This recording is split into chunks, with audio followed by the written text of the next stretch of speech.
I'm Dr. Duke, back together again with Alex Newman. And Alex, spent a good deal of time talking about the deep state. I want to talk about one of the deep state's best mechanisms, and something that Donald Trump got exactly right, that the deep state, these subversive agitators, they're using a lot of fake news, to coin Donald Trump's term, a lot of fake news to manipulate events and people.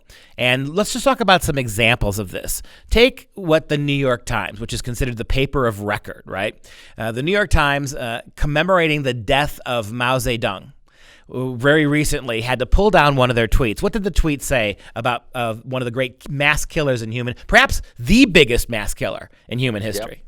Yeah, I mean, I think Mao takes the prize. I think he murdered more innocent human beings than any other person in recorded history. And the New York Times called him one of history's great revolutionary figures. And this continues a long tradition of New York Times praising mass murdering dictators. They called Fidel Castro the George Washington of Cuba. They concealed Joseph Stalin's genocide of Ukrainian people in the Holodomor.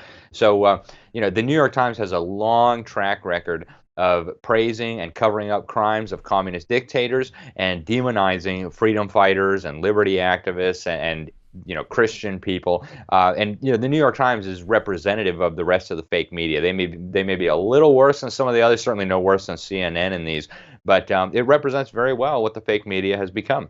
It's interesting to me, isn't it? This is the same progressives who run the New York Times who argue that George Washington was not a revolutionary, one of the great revolutionary figures of all time. He must be demoted. He's a radical. He's a terrorist, some people are actually arguing.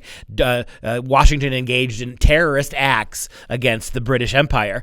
Meanwhile, somebody who is responsible for perhaps as many as 80 to 100 million possibly deaths, the greatest mass murderer in human history, a terrible tyrant, is considered one of the great revolutionaries of the world. It's not just the propping up of mass murderers like Mao. It's the tearing down of American patriots and the men who sacrificed so much to bring this new country into birth. They're now the new terrorists. You would think, according to the people at the New York Times, George Washington is a bigger threat to humanity than Mao. And speaking of dictators and tyrants and thugs, how about the New York Times? How about the media's coverage of Robert Mugabe? Let's talk about Mugabe's history and how his death is being covered. Yeah, it's incredibly deceptive what's been happening, Duke. And I actually just wrote an article in The New American. People can find it at thenewamerican.com about the fake media's treatment of Robert Mugabe's death. And, I've been covering this for such a long time. I'm used to the media's lies. But even I was just floored by the coverage of Robert Mugabe. You had the New York Times, the BBC, the Washington Compost, world leaders. You had the Associated Press calling him a liberator, calling him a hero, an icon of the liberation struggle. And they literally lied. I mean, they openly lied about what happened. They said he was the first post-colonial leader of the nation that went from Rhodesia to Zimbabwe. That is absolutely untrue. Prime Minister Ian Smith declared independence from the British Empire unilaterally, making him the first post-colonial leader. They said that Mugabe had liberated Zimbabwe from white minority rule. Another disgusting lie, right? Ian Smith's government, actually working with the people of that nation, implemented non-racial elections years before Mugabe came to power, and Ian Smith was elected again.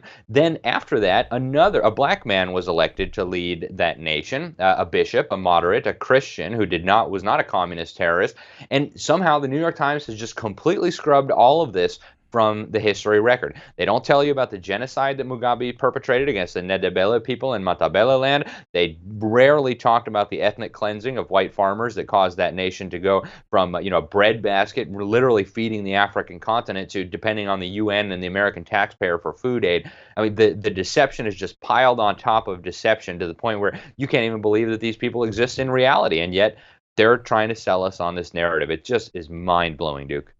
It really is. Besides the New York Times propping up of Chinese dictators, and really, you've traveled very extensively. Talk a little bit about how the American media is conspiring to turn Hong Kong into the bad guys in this latest showdown with China.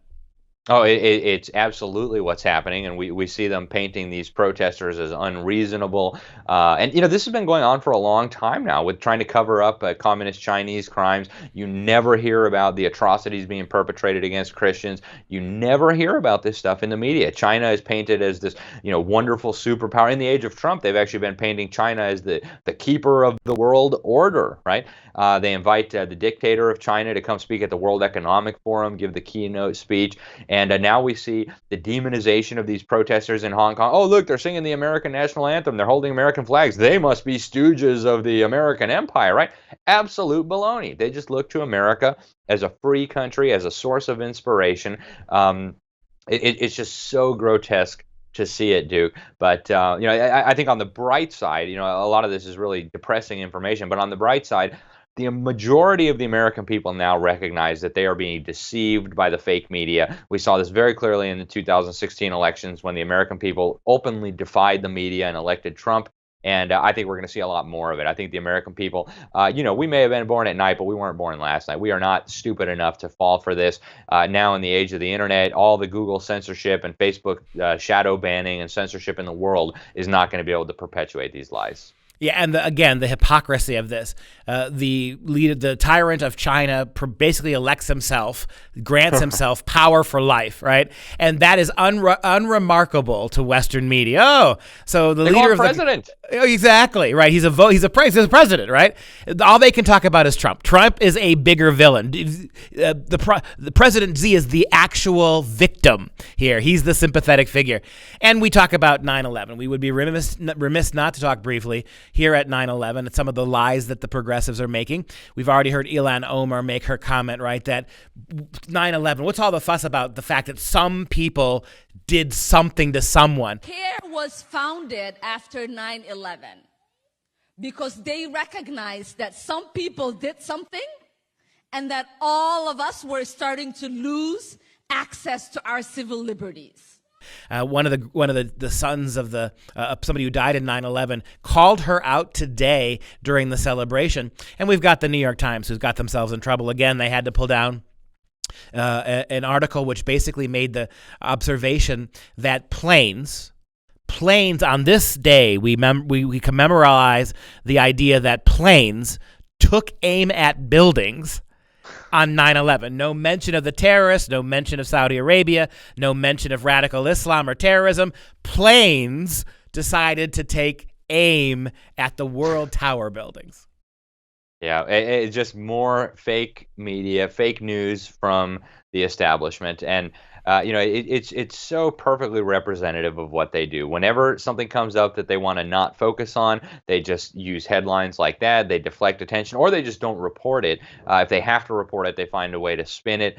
We have been lied to now for generations. When I was in journalism school about a decade ago, Duke, I remember my journalism professor still told us, you guys are going to be the gatekeepers of information. You guys will be the ones who decide what the American people, what information they get, and so you have to be very careful with that power. And I'm thinking to myself, man, these guys must have been sleeping for the last 10 years. You haven't heard of the internet yet? You journalists are not the gatekeepers of information anymore. That era has passed. It's not coming back. They need to get used to the fact that they cannot just blatantly lie to us like this anymore and expect people to believe it. The era of being able to deceive the American people is over, and it's not coming back, I don't think. It is funny, isn't it? You've got honest protesters protesting for a better life in Hong Kong. They want freedom. They want liberty. They want the right of choice. They want the right of self-government. And they're portrayed by the media as violent thugs. Meanwhile, in America, you've got facially masked goon squads of Antifa, disaffected college kids, right, who can't even be bothered to show their faces, heaving bricks and Molotov cocktails, beating people up, and the New York Times and their progressive allies label that protest. Wonderful protest culture. We got about 50 seconds left. Alex, give us your last word on fake news and what we can do to fight it. Yeah, I think one of the best things people can do to fight the fake news is go to thenewamerican.com, subscribe to the print magazine, bypass the internet censors completely, sign up for the online daily headlines, just, put your email in the free daily headlines box. You'll get them daily or weekly, and keep coming back. I mean, we need accurate information. It's not enough to just recognize that we're being lied to. We need accurate information, and we need to share that with our friends, with our family, with the leaders in our community, so that we can fight back against these lies and deception, because you can't make informed, proper, good decisions if you have bad information. So stay tuned to this program, get the New American Magazine, and help us expose the liars. Use the technology as long as we have it freely to research yourself. Don't trust what anybody says. Use all the resources at our command and keep yourself informed. Alex Newman, so great to talk to you again. Thanks for joining us today.